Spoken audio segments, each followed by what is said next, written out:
একবার তিনজন লোক পথ চলছিলেন। এমন সময় তারা বৃষ্টিতে আক্রান্ত হলেন। অতঃপর তারা এক পাহাড়ের গুহায় আশ্রয় নিল। হঠাৎ পাহাড় হতে এক খণ্ড পাথর এসে তাদের গুহার মুখ বন্ধ হয়ে গেল।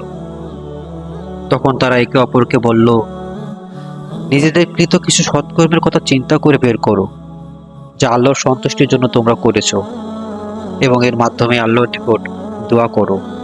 তাহলে হয়তো আল্লাহ তাআলা তোমাদের উপর থেকে পাথরটি সরিয়ে নেবেন।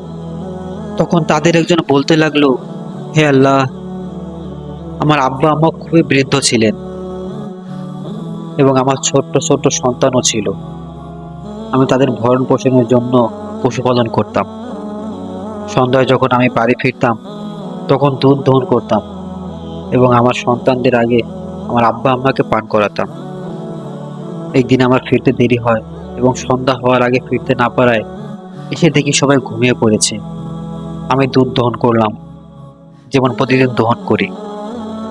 তারপর আমি তাদের শিহরে দুধ নিয়ে দাঁড়িয়ে রইলাম। তাদেরকে জাগানো আমি পছন্দ করিনি এবং তাদের আগে আমার বাচ্চাদেরকে পান করানো সঙ্গত মনে করিনি। অথচ বাচ্চাগুলো দুধের জন্য আমার পায়ের কাছে করে কান্নাকাটি করছিল। এভাবে ভোর হয়ে গেল।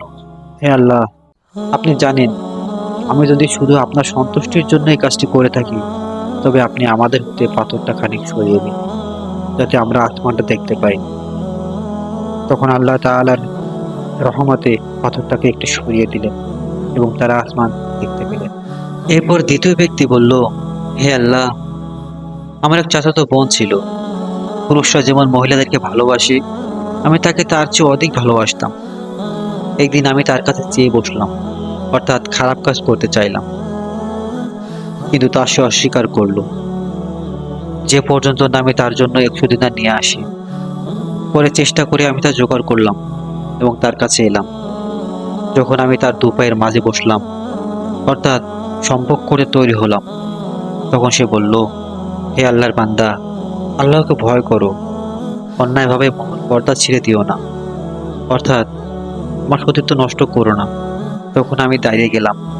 হে আল্লাহ, আপনি জানেন, আমি যদি শুধু আপনার সন্তুষ্টির জন্য এই কাজটি করে থাকি, তবে আপনি আমাদের মাথার উপর থেকে পাথরটা সরিয়ে দিন।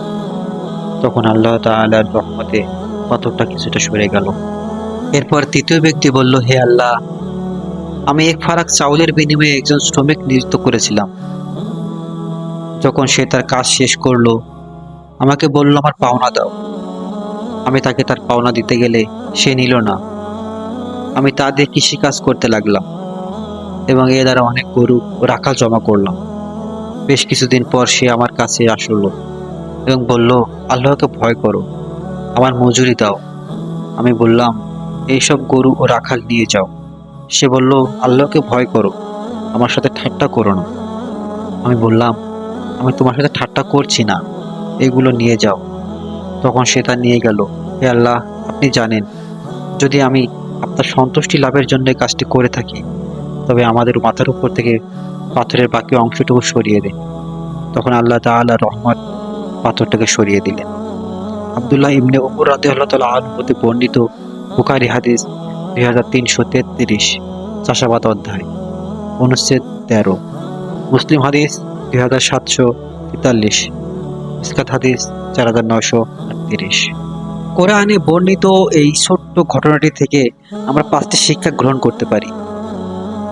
আর এই 5টি শিক্ষা যদি আমাদের বাস্তব জীবনে আমরা লালন করতে পারি, তাহলে হয়তো আল্লাহ তাআলার হেদায়েতের জন্য 5টি আমলই যথেষ্ট হয়ে যাবে।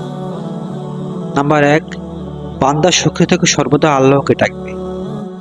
নাম্বার 2, বিপদ আপদে সবসময় আল্লাহ ব্যতীত অন্য কোনো মৃত ব্যক্তি বা কাউকে ডাকা শিরক একবার বড় শিরক। নাম্বার 3, সৎ আমলকে ওসিলা হিসেবে গ্রহণ করতে হবে। নাম্বার 4, পিতামাতার প্রতি সদ্ব্যবহার করতে হবে এবং স্ত্রী সন্তানের উপর তাদেরকে প্রাধান্য দিতে হবে।